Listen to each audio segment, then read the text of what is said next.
Welcome, recruit! Today you have taken your first step in becoming a station commander, but don't let it get to your head. You've all been assigned learning assistants that will customize your training and get you from zero to hero. What are you waiting for? An invitation? Well, hello. So you want to learn to be a station commander? Jolly good. I will be your holographic assistant in Simulated Interactive Learning, or HASL for short.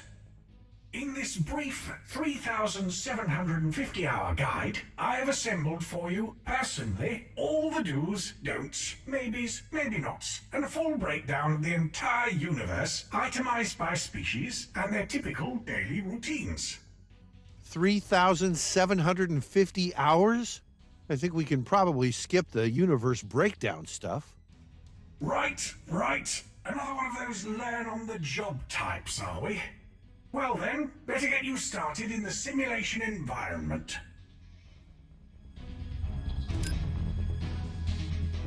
Since you seem to be impatient and want to get stuck in with minimal mucking about, let's introduce you to your money and material reserves first. Here you can see your stockpiles of riches and resources. While these levels look healthy now, you won't always be flush enough to buy a small moon. You'll need to monitor your income and expenses. If you're unable to make your maintenance payments, you'll be saying hello to the Imperial Repossession response. Put simply, say goodbye to some of your beloved buildings. Now, it can get quite tricky keeping track of time passing while in space. So the good people at Intergalactic Timepieces have supplied an incredibly complicated piece of technology that counts the days for you, in case you feel like that particular task was beyond your basic abilities. As well as tracking time, you can also see how many buildings you have constructed, the amount of people currently residing in your station, and a score to show you just how badly you are performing. Since we have now covered the basics, I bet you're itching to use that trigger finger of yours. Well, let's cover the 3 base actions you will use as a station commander then. Building, repairing, and deconstructing.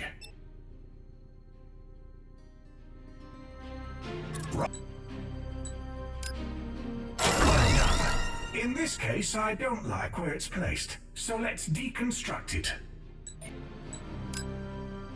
Amazing! It's almost like you've been shown exactly what to do before. Now let's try building a new power plant elsewhere.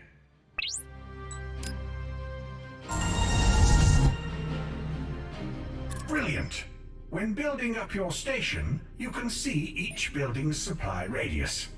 This holographic overlay or supply grid can also be switched on and off in the following location.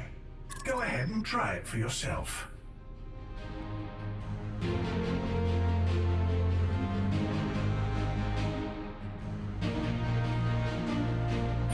Currently, only the power and evacuation radii will be visible. As you build more buildings, more radii will show up. Humans in general are forgetful creatures, so over on the left you will see a list of active objectives. Each one will show the state of that objective, and how close you are to completing it. Try taking a look at the last objective now.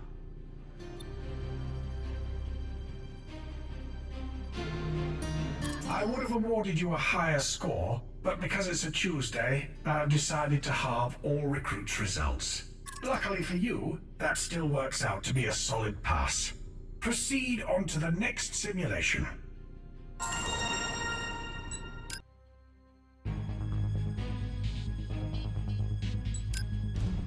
Good job, recruit! Now for the harder side of your training. This stuff will make or break you as a commander, so listen up and pay attention. Good to see you're back. The second half of your training will be based around the functional aspects of commanding your station. If you grab your training handbook and turn to page 3094, marked Introduction to Station Operation, we can get started. Why are we still given physical handbooks? Surely we have an easier to carry alternative. Ah yes, I'm glad you asked. The operations manual, made up of a mere 9,855 pages, can also double as a weapon if you're ever boarded by an alien species with a weakness to paper and/or heavy reading. Right.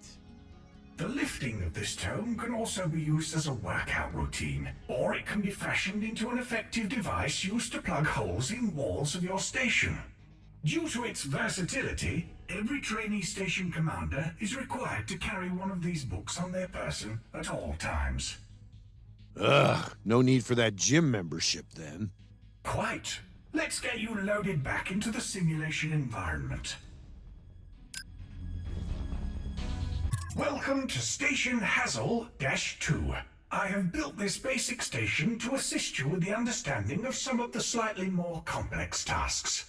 The operation of each building can be monitored individually from its own interface. You will be able to view all services that are in range, as well as any that are required. Building integrity can also be monitored here as well, and any other important information that you may have missed because you weren't paying attention will be displayed on the right. Due to completely unforeseen circumstances that you were most likely warned about, you might need an extra boost of money or materials. Checking your station's security scan status will inform you if there are any additional situations that need to be handled. For every situation resolved, the Empire will supply a token gesture of resources to add to your stockpiles. Each situation has two very distinct choices available to you once you locate them: rescue or airlock. While the recommended action is always the humane one, you might be tempted to eject those annoying lost relatives into the depths of space for the slightly higher financial gain. Keep in mind that giant deep space alien creatures could be lured to your station by the liberal use of the airlock. Why don't you try and complete a security scan objective? Well done. Compassion might not be the most profitable, but it will certainly reduce the chance of space worm attack.